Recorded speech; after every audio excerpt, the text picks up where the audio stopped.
Assalamualaikum warahmatullahi wabarakatuh. Perkenalkan nama saya Junta Rasmiandisak dari Prodi Teknologi Pendidikan. Kali ini saya akan membahas software yang bernama Figma. Nah, kira-kira apa sih Figma itu? Nah, tujuan daripada penyampaian informasi atau presentasi ini adalah agar teman-teman mengetahui apa itu Figma dan semoga teman-teman tertarik untuk menggunakan software Figma ini. Dapat beberapa main points atau poin-poin utama dalam presentasi ini. Yang pertama adalah what is atau apa itu Figma. Selanjutnya adalah the founder atau sang pendiri Figma. Selanjutnya adalah excellent tools atau alat-alat yang ada di Figma. Selanjutnya adalah plugins atau aplikasi yang dapat membantu dalam Figma ini. Selanjutnya adalah good and bad atau baik dan buruknya Figma. Selanjutnya adalah join the A family. Nah, yang pertama kita akan membahas what is Figma atau apa itu Figma. Merupakan web-based software yang berguna untuk membuat berbagai macam desain, prototipe, bahkan membantu developer dalam hal coding mengoding. Kira-kira desain apa aja nih yang bisa kita buat di dalam Figma ini? Yang pertama adalah logo. Nah, logo ini merupakan suatu visual untuk mencerminkan suatu brand atau hal-hal tertentu. Jadi di Figma ini kita bisa membuat atau mendesain sebuah logo. Ya, selanjutnya adalah user interface atau tampilan sebuah aplikasi atau website. Nah, jadi di Figma ini kita bisa membuat sebuah tampilan daripada suatu aplikasi ataupun suatu website. Selanjutnya adalah poster. Nah, poster ini merupakan media untuk menyampaikan suatu informasi. Nah, informasi ini dapat berupa acara, film, ataupun hal-hal yang lain. Nah, selain itu, Figma juga berguna sebagai yang pertama adalah wireframe. Nah, wireframe ini biasa disebut sebagai mentahan daripada tampilan ataupun UI suatu aplikasi ataupun website. Nah, pada contoh ini merupakan wireframe atau mentahan daripada website YouTube sebelum diisi konten-konten pada saat ini. Nah, selanjutnya adalah prototype. Prototype biasa disebut juga sebagai visualisasi daripada user interface atau tampilan suatu aplikasi atau website. Selanjutnya adalah brainstorm. Nah, karena Figma ini merupakan mengusung tema bebas atau free, jadi kita bebas brainstorming ide-ide dan juga menggali kreativitas kita untuk menuangkannya ke dalam suatu desain. Nah, selanjutnya kita akan membahas the founder atau sang pendiri Figma. Beliau bernama Dylan Field. Nah, Dylan Field ini merupakan founder sekaligus CEO dari Figma. Ia bersama temannya membuat Figma sejak tahun 2012 saat masih kuliah di Brown University di US. Selanjutnya kita akan membahas tools atau alat-alat yang ada di Figma. Kita akan membahas tools yang most used atau yang paling sering digunakan di Figma. Yang pertama adalah pen tool. Nah, pen tool ini lumayan umum di software desain. Nah, pen tool ini berguna untuk membuat sebuah garis dan memodifikasi garis tersebut sehingga menjadi sebuah bentuk ataupun hal yang lain. Selanjutnya adalah frame tool. Nah, frame tool ini berguna untuk membuat suatu frame dalam desain kita. Jadi, frame tool ini sangat berguna juga dalam mendesain. Selanjutnya adalah shape tool. Nah, shape tool ini seperti pada namanya, dia ini mengenerate atau menampilkan shape atau bentuk-bentuk seperti persegi, persegi panjang, segitiga, lingkaran, dan lain-lain di dalam desain kita. Selanjutnya adalah text tool. Nah, text tool ini berguna untuk menambahkan suatu teks di desain kita. Nah, selanjutnya kita akan membahas underrated tool atau alat-alat yang underrated. Yang pertama adalah hand tool. Nah, hand tool ini merupakan alat untuk menggeser tampilan yang ada di Figma. Jadi kita nggak perlu lagi scroll-scroll mouse atau scroll-scroll keyboard gitu. Jadi kita cukup menekan spasi dan mengarahkan pointer mouse. Jadi kita bisa geser-geser gitu. Selanjutnya adalah overlay. Nah, overlay ini merupakan fitur yang biasa ada di software desain. Nah, overlay ini gunanya menambahkan layer di atas layer atau layering. Selanjutnya adalah mouse tool. Nah, mouse tool ini biasa digunakan untuk masking suatu bentuk ke atas dan apa namanya ke atas gambar ataupun hal-hal yang lain seperti pada contoh itu suatu bentuk lingkaran di masking atau di mas menggunakan mas tool di atas tulisan mas. Selanjutnya adalah plugin. Plugin merupakan aplikasi yang dapat membantu kita di dalam Figma ini. Nah, saya akan membahas plugin yang most used atau yang paling sering digunakan di Figma. Yang pertama adalah Remove BG. Nah, Remove BG merupakan plugin yang dapat menghilangkan atau menghapus latar background di dalam foto kita. Selanjutnya adalah font viewer. Nah, font viewer ini berguna untuk menampilkan font-font yang ada dalam laptop kita atau device kita.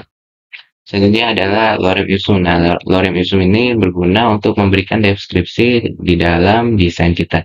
Nah, lorem ipsum ini biasa digunakan di dalam desain user interface.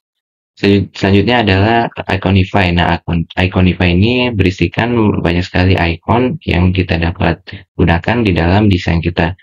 Nah, Iconify ini biasa digunakan juga sebagai tambahan icon di desain user interface.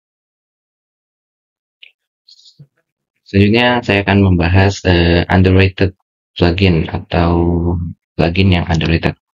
Yang pertama adalah Glassmorphism. Nah, Glassmorphism ini merupakan plugin yang dapat mengubah suatu bentuk menjadi tampilannya seperti glass atau kaca.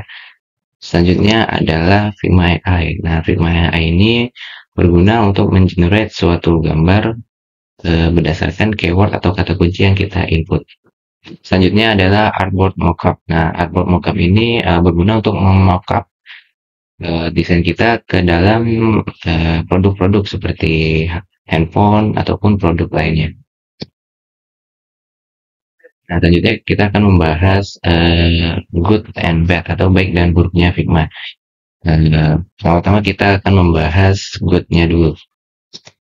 Nah, yang pertama adalah free. Jadi Figma ini merupakan software yang free atau gratis. Jadi kita hanya perlu membuka browser, searching Figma, habis itu tinggal login. Nah, jadi kita dengan login itu kita bisa mulai menggunakan Figma. Selanjutnya adalah simple. Nah, menurut saya Figma UI atau user interface dari Figma ini atau tampilan dari Figma ini lumayan simple untuk pemula.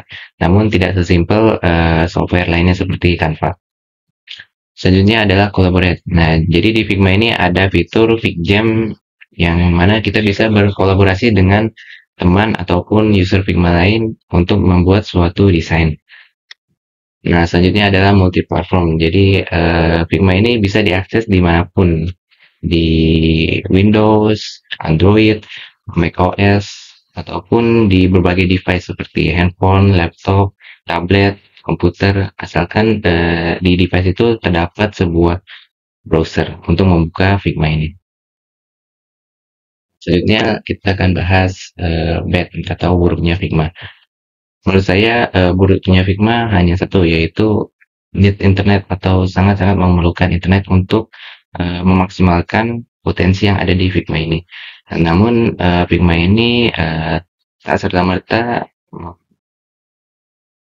tidak.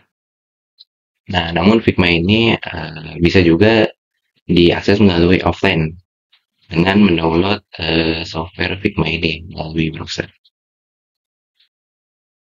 Selanjutnya kita akan membahas The A Family. Nah, The A Family yang saya maksud adalah Adobe.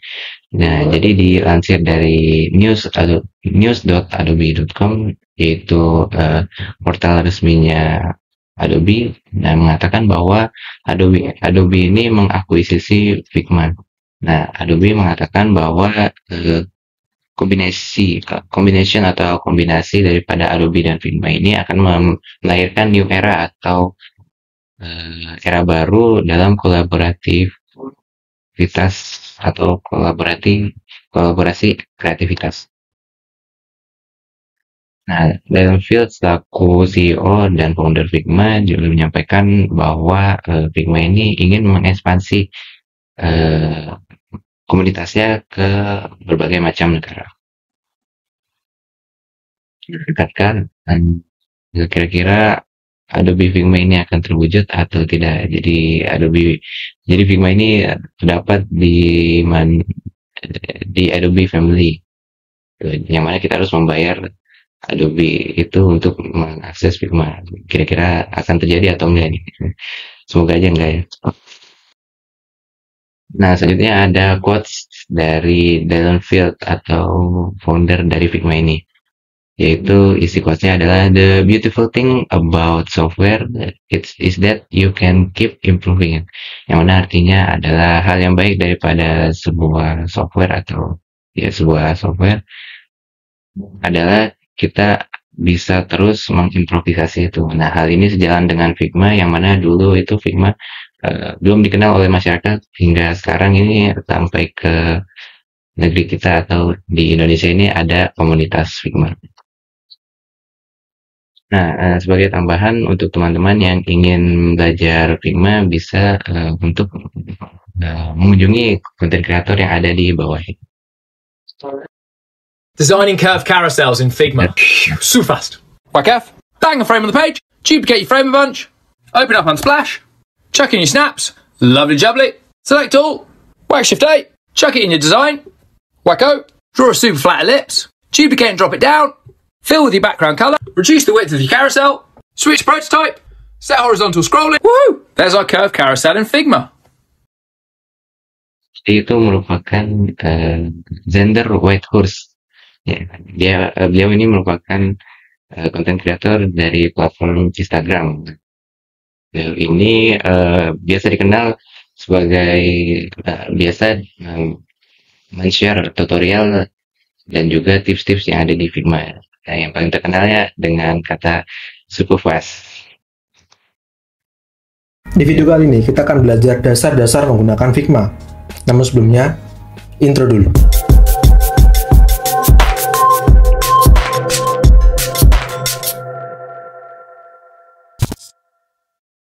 Selanjutnya ada Mas Kuku Aldi. Nah, Mas Kuku Aldi ini merupakan konten kreator dari platform YouTube. Nah, beliau ini juga membuat konten-konten yang berisikan tutorial dan juga tips-tips untuk menggunakan Figma. Baik, mungkin cukup sekian presentasi atau informasi yang dapat saya sampaikan. Apabila ada kekurangan ataupun kesalahan informasi yang saya sampaikan, saya meminta maaf. Kurang lebihnya mohon maaf. Wassalamualaikum warahmatullahi wabarakatuh.